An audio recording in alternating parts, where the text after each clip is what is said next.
Engine 11, Engine 4, Truck 11 turning to a brush fire threatening 3 to 4 structures. McCarran and 7th are your cross, no further on the access. District 8, map page Edward 05 southeast on gold frequency. McCarran and 7th are your cross, no further on the best access for this location. Gold frequency. Even under the best of circumstances, our climate here in northern Nevada is extremely dry, and wildland fires are always in imminent danger.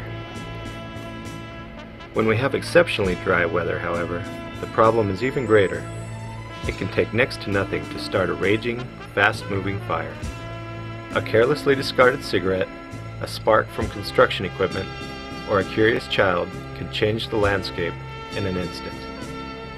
Traditionally, wildland fires are thought of as a rural problem, and considerations such as defensible space applied only to those who live on the fringes of the city.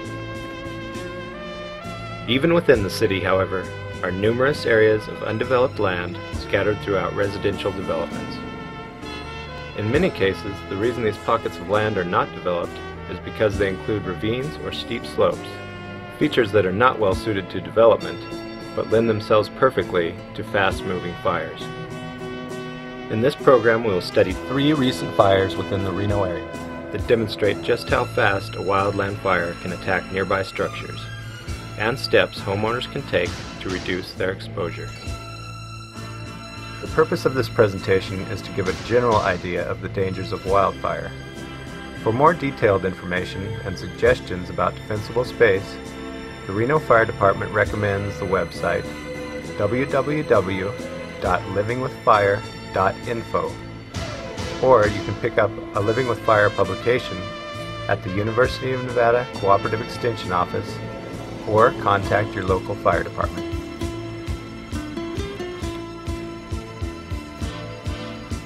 The first fire we'll look at is the Ridgeview Fire from July 28, 2004.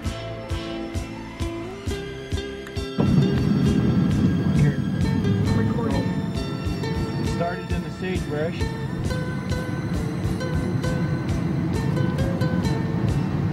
Oh man, I hope there ain't people in that house. There were a number of contributing factors on the Ridgeview Fire. First, of course, the fact that children were playing with fireworks at the bottom of the hill. Fireworks that are illegal in the state of Nevada. Second, a steep slope leading up to nearby homes. Fire burns much more quickly as it moves up a slope, as it preheats and dries out the vegetation on the uphill side. Third, the fact that the slope was covered with dry vegetation. And fourth, the fact that the homes above did not have adequate defensible space. Generally, we speak in terms of 30 feet as being an adequate defensible space. But that's on level ground. Houses located on a steep slope may need as much as 100 or even 200 feet of defensible space, depending on how steep the slope is and what type of vegetation is involved. At this point, we can observe a great example of how fast a fire can travel up a hill. As one house burns and ignites the one next to it, a new branch of the fire starts up the hill on the left side. Observe how quickly this new branch of fire makes its way up the hill and ignites a third house. Up the hill, uh-oh. It's gonna get a third house now.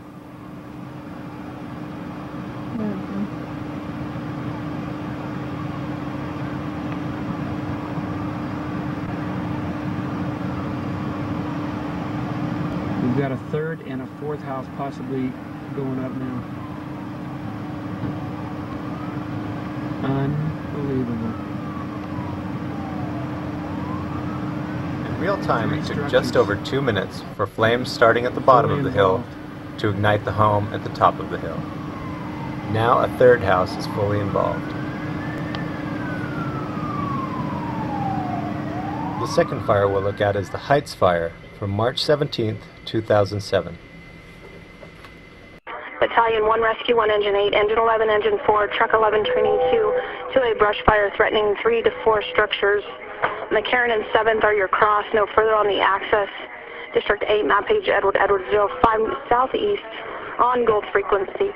McCarran and 7th are your cross, no further on the best access for this location, gold frequency.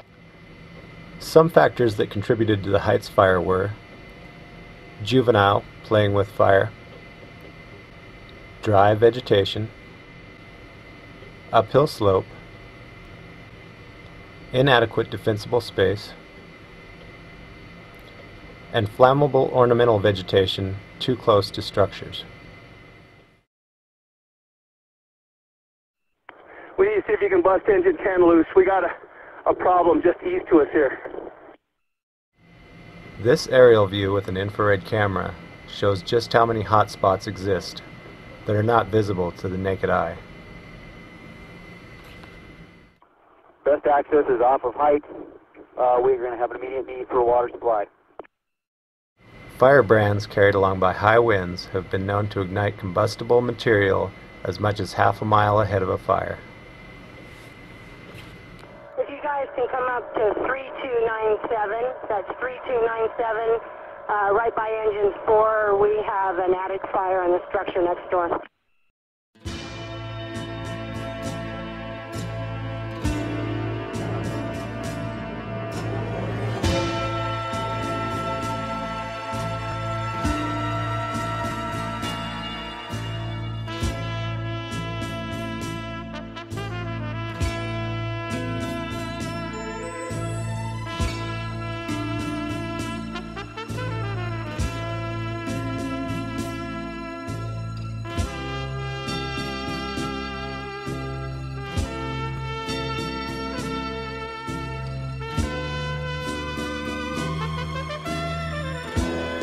The Heights fire in northwest Reno completely destroyed one home and damaged numerous other homes and structures.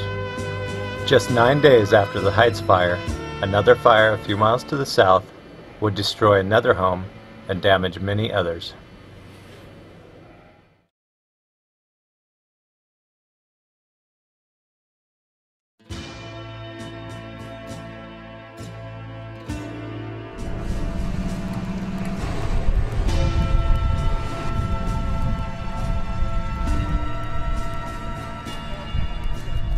The Solari Drive fire began when high winds knocked down a power line, igniting a fire at the bottom of Rosewood Canyon. Within 2 minutes, the fire raced up the canyon and ignited a home on Solari Drive. Although the source of ignition may have differed from the other fires, many of the contributing factors were the same. The fire was ignited when high winds downed a power line. High gusting winds also contributed to the rapid spread of the fire. Once again, abnormally dry conditions for the time of year also contributed greatly to the rapid spread of the fire. Once again, the steep slope of the canyon allowed the fire to travel much more quickly than it would on level ground. Inadequate defensible space was once again an issue as well. In all three fires, firefighters noted that homeowners had thrown dry grass and other dead vegetation from within their yard over their rear fences and into the adjacent wildland. And a final factor that contributed to the loss of one home was the fact that the home had a wood shake roof and wood shake siding. Houses adjacent to wildland areas are much more likely to survive a wildland fire if they are built with less combustible materials, such as composition or tile roofing. As residential areas extend beyond the boundaries of the valley, the only place to go is up, into the hills. As this happens, more and more homeowners will have to confront the reality of wildfire.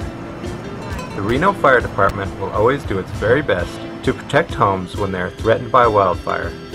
But we can do an even better job if homeowners work with us to make their homes as fire safe as possible before wildfire has a chance to strike.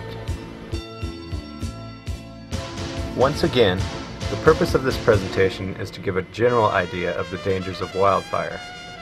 For more detailed information and suggestions about defensible space, the Reno Fire Department recommends the website www.livingwithfire.info or contact your local fire department.